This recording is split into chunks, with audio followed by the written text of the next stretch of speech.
My name is Miguel Steele. Who am I interviewing today? Me, Darlene. All right. Where did you grow up?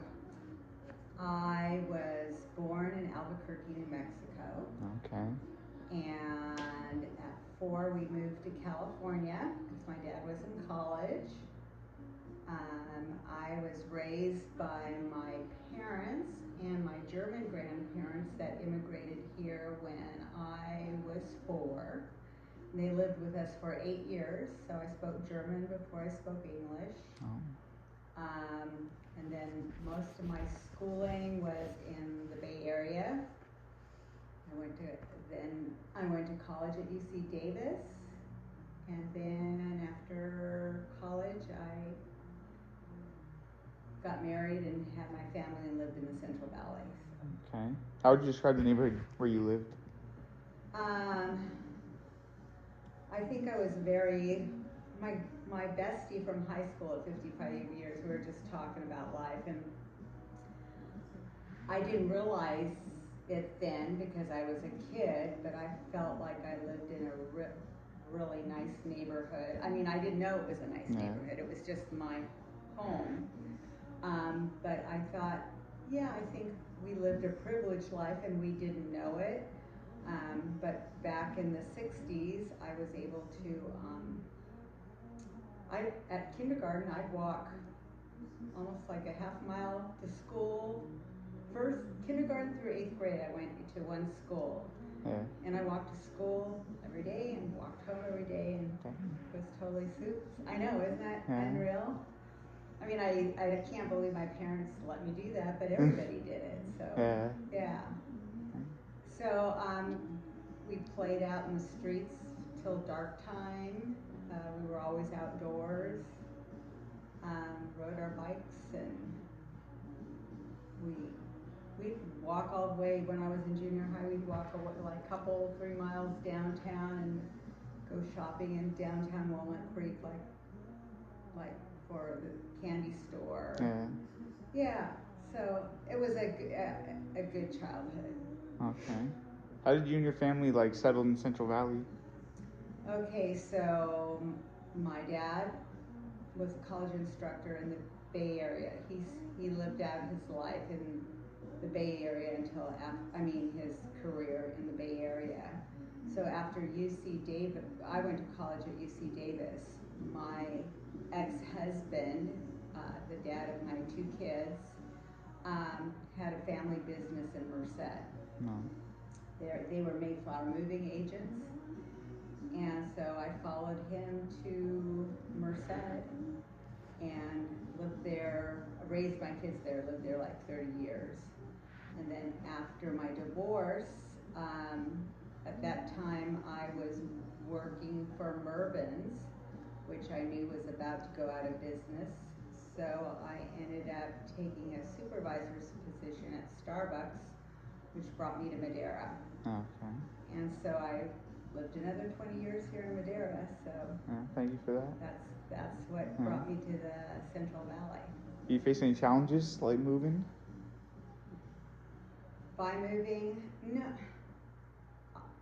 I don't think so, and that's why I'm saying, like when I was young, so many children don't get to go first, like kindergarten through 8th grade at the same school, so where my dad his father was always jumping from job to job, and my dad was pulled out of school like in the middle of high school. I think he went to 3 different junior highs as a kid, and so he told me his struggles with that.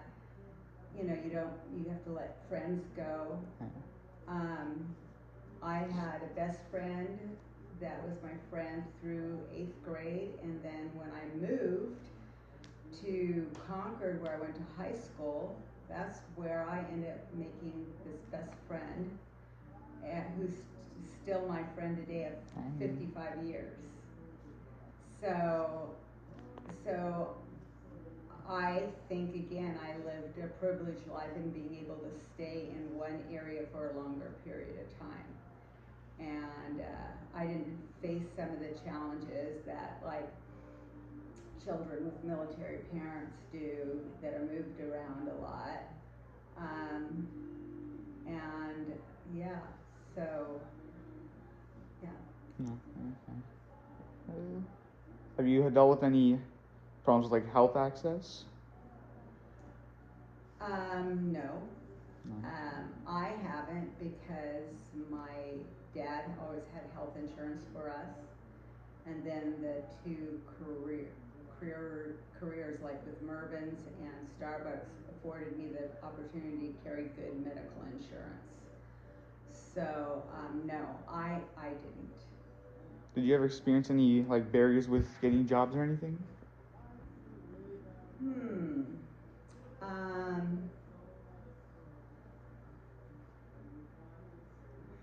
I'm pretty social. I'm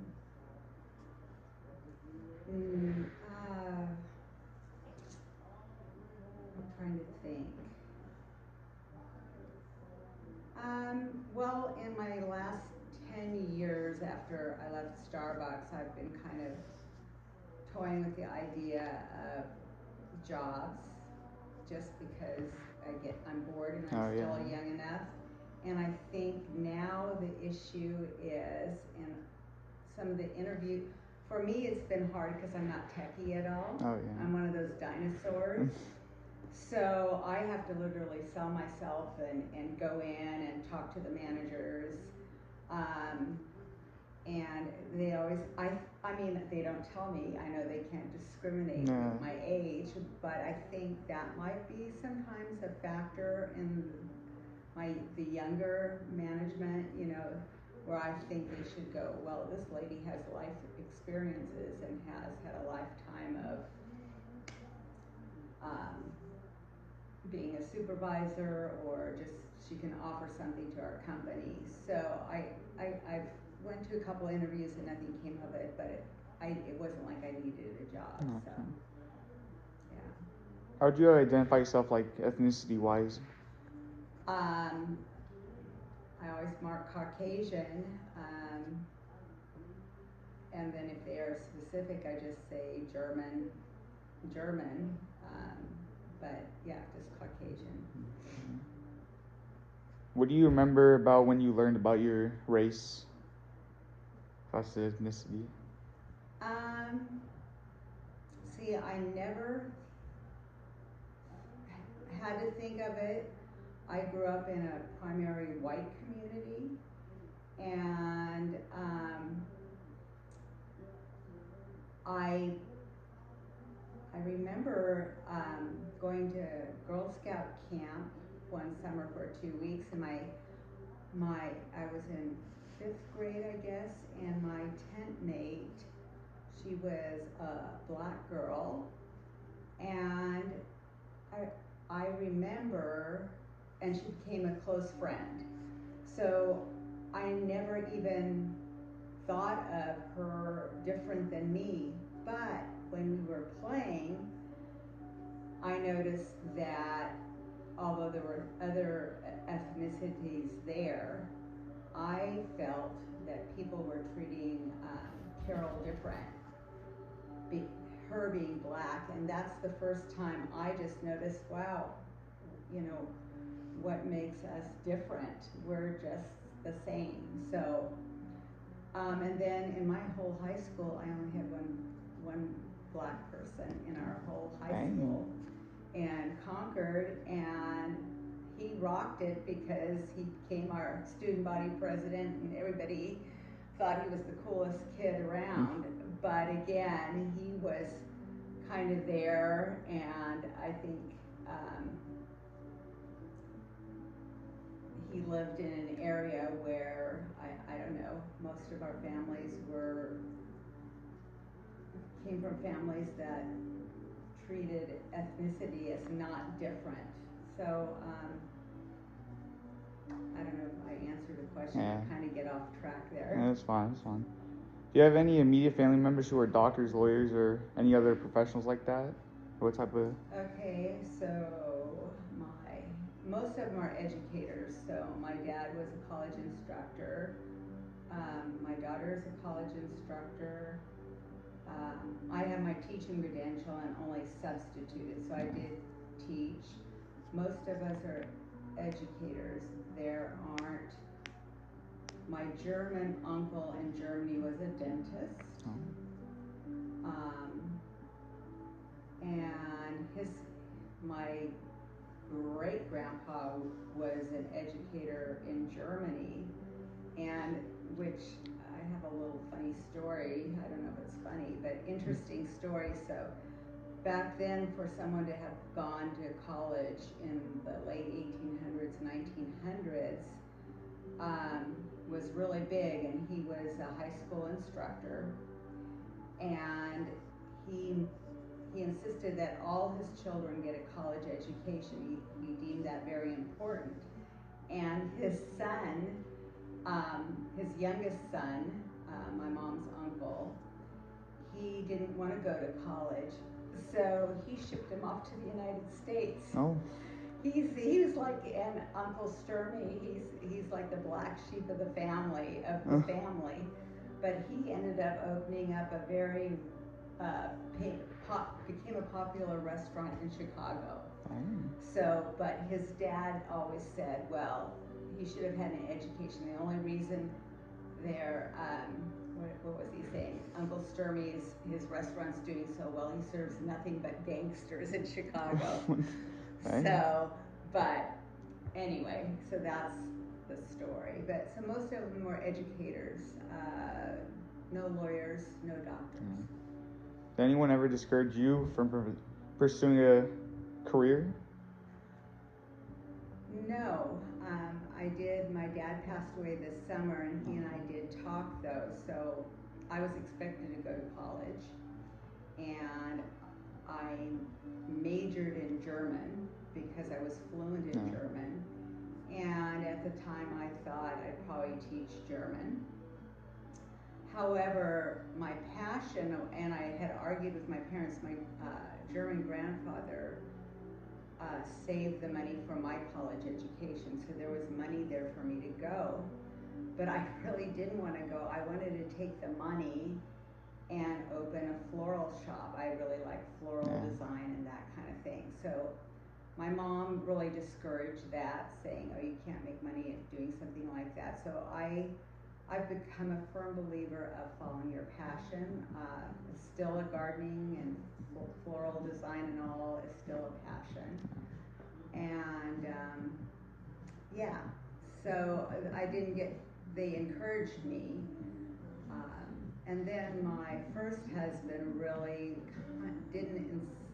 he let me know that he preferred that I stay home and raise the kids. No. So so my career path was always like 25 to 40 hours of work. I was more of an hourly employee, and but I could have probably done what I wanted to. Okay. Do you use any like cultural / traditional medical care? Do I use what kind of medical care? Like cultural, like anything from your culture, anything? Oh my goodness, I'm trying to think.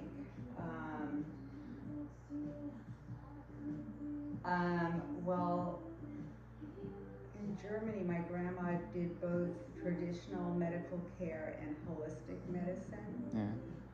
So I always use,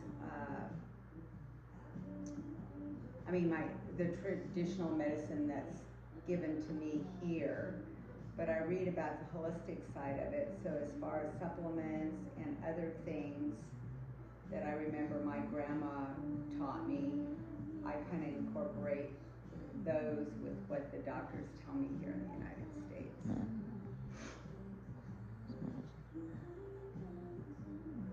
Man, I'd like to hear a lot of the other stories from the other students in your class too.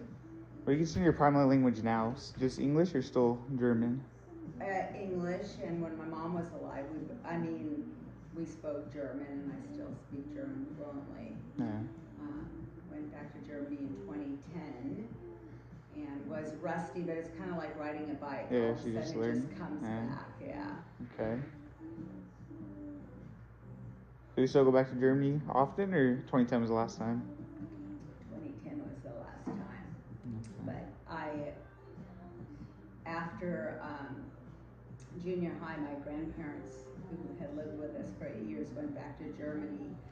So, oh, that's a little tidbit about where I live. So, when I was in 5th grade, my dad and mom and my baby brother went to Santa Barbara. My dad was working on his doctorate degree, and I missed my grandparents, and they were living in married student housing, and so they shipped me off to Germany, and I lived in Germany 5th, 6th, and came back in 7th grade. So I went to a gymnasium, which is a German school, and that's where I became very fluent. So I did live in Germany for almost 3 years out of my young life. Okay. Are you active in any like social change groups or clubs related to your identity? No. No. No.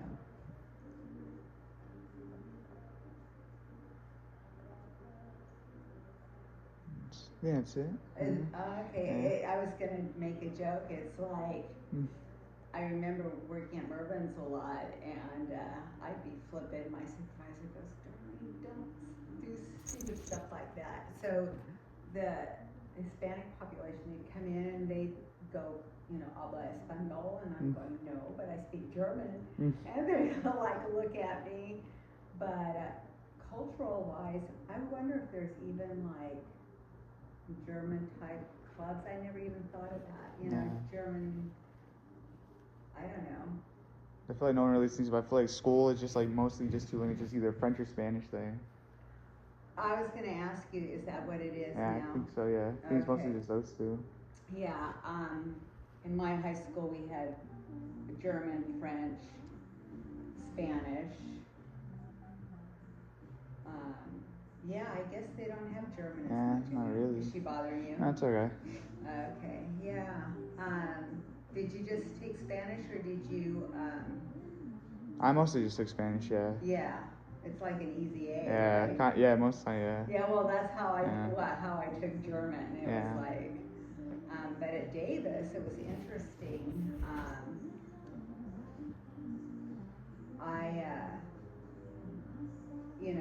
Most German majors are fluent in German, and it was interesting. I don't know.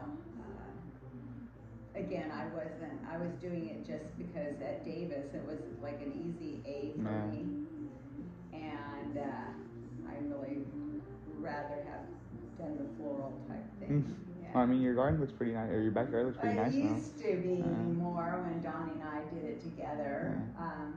But no, I just like doing my arrangements, and I mean, if you ever want me to do an arrangement for your mom or anything, I can still do that. It's just, well, you know how some people have a knack for working on cars or a love for something, and then you're good at it. Yeah. So how's Madera College? Do you like it? Yeah, it's been going good, yeah. Yeah, it's turning into a really pretty campus. Yeah, the campus looks pretty good. Yeah, the campus looks great when I drive by it. I think it's really good. Yeah. Did you know my daughter teaches at Ventura City College? The instructors here at Madera College make more than in Ventura. Really? Yeah, and so what I was talking to a friend about is that it's, even though Ventura, is a little more expensive to live in, it's the industry in your area that support like the college. And I guess we have enough industry where our junior colleges, get quite a bit, the instructors get more money here. So, Oh, thank you for letting me interview you. It's been fun. Thank you for letting me interview you. It's been nice. It was fun. I hope you don't flunk this whatever. Do you have to write it up, or what do you I have to I have to write like an essay too, and like write a thing on it. Okay, well text me if you think of like, I can give you a lot of details, because I could talk forever about, like I said, growing up as a kid in the neighborhood. I don't know unless you're really not homeless but are starving. I mean, I don't think most children really, if they have loving parents, I don't think they don't feel like they don't have this or don't have that. No. But when my girlfriend and I were talking, like, we realized now when we go back, we lived in really nice neighborhoods. I mean, not gated communities, but in a nice neighborhood, and we always had a bicycle. We, you know, I mean, I didn't have as much allowance as other kids, but, and then we had lots of chores, but now that we look back, we think, wow, we were really well taken care of. Yeah. And, but yeah, we played outdoors. Oh my, when I flew to Germany in 5th grade, they put me on the plane. I was by myself. Ooh, really? And listen to this, like, who does this? I think, like, so we had a layover in Montreal, so the stewardess, she watched me on the plane. She knew I was traveling as a minor. But in Montreal, we had a layover. And so the stewardess asked a couple, obviously they were nice, but that was sitting in my row, and she asked if they'd take care of me out in Montreal, like to have lunch with me. So I get off the plane with total strangers and had a layover. Like, that just doesn't happen in our world today. Yeah. So yeah. I don't know. But yeah, text me if you think of little tidbits.